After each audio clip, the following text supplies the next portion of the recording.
Welcome to the godshow.us daily. Okay. I have been handed tonight's bout card, and it says, I am not making this up. The comeback kid is here. A tradition that scholars pronounced dead in the 4th century has climbed back through the ropes. It is warmed up. It is furious. And it has a lot to say about a woman, a car, and one painting. 15 wisdom traditions. One question. None of these fighters agree on what time it is. Let's go!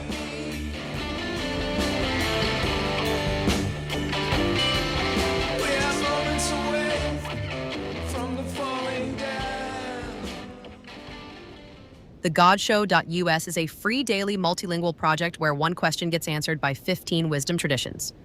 Find the question of the day, ask your own question, and learn your belief profile at thegodshow.us. Today's question, is my friend wasting her 30s driving 4 hours to see one painting? Or is she the only one doing it right?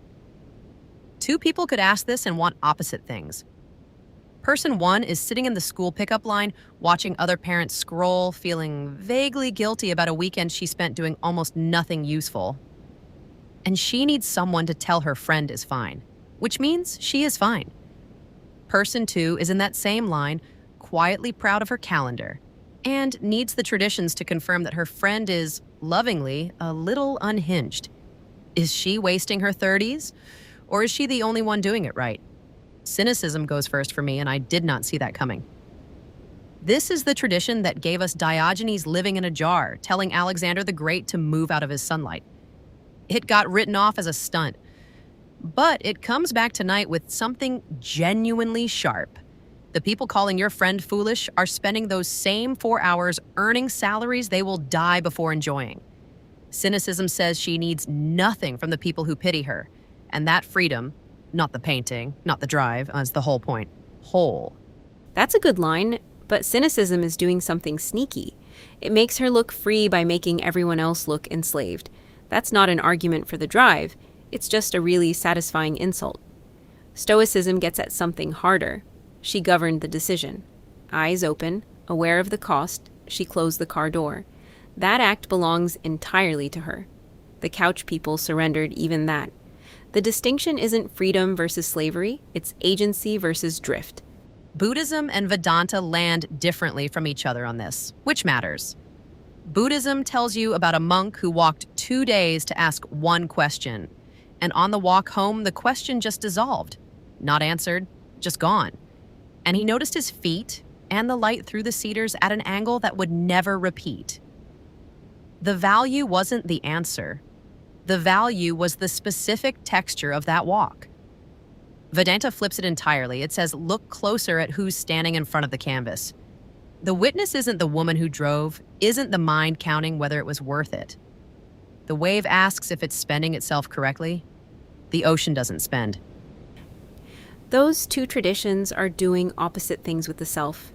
Buddhism says the self softens on the road. The question dissolves, the grip loosens. Vedanta says there was never really a self to waste in the first place. One is a process, one is a correction. The person who sits in the school pickup line feeling guilty, Buddhism speaks to her, you can loosen the grip. The person who's already a little detached, already watching herself from the outside, Vedanta hands her a language for what she's been doing this whole time. Absurdism and existentialism are close cousins here, and they still disagree. Existentialism says she justifies the drive by choosing it with her whole chest. That's it. That's the whole structure.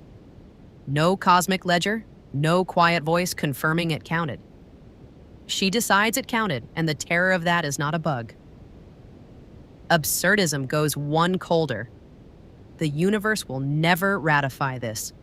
The rightness lives in her hands, in the specific white-knuckle hour before the exit ramp. Both of them think she's doing it right, but existentialism says she's the author. Absurdism says she's the author, and also there's no publisher and never will be, and she drives anyway. That's the one that gets me. Taoism's image is the one I keep returning to. The hub. Everyone optimizing their weekends into spokes, spinning. Your friend sitting still in front of one canvas in bad gallery lighting is the axle. The 4 hours are not the cost of the painting. They are proof she is not afraid of the empty center. That's it! That's the bout! Cynicism, centuries in the wilderness, subsisting on insults and olives, came back tonight. And it earned its purse. The painting is still on the wall. The friend is in her car, somewhere on the highway home. The gallery receipt folded in her jacket pocket. She does not know we spent all this time on her. She would think that was a little much. She is, almost certainly, correct. The godshow.us is free. It runs every day, and it runs in multiple languages. If the show does something for you, consider supporting it at thegodshow.us. Thegodshow.us would like to thank our sponsor, typeset.us. When generic web typography is letting you down, refine your work for free using typeset.us. And thanks to theyorkmusic.com for our dark rock intro tune.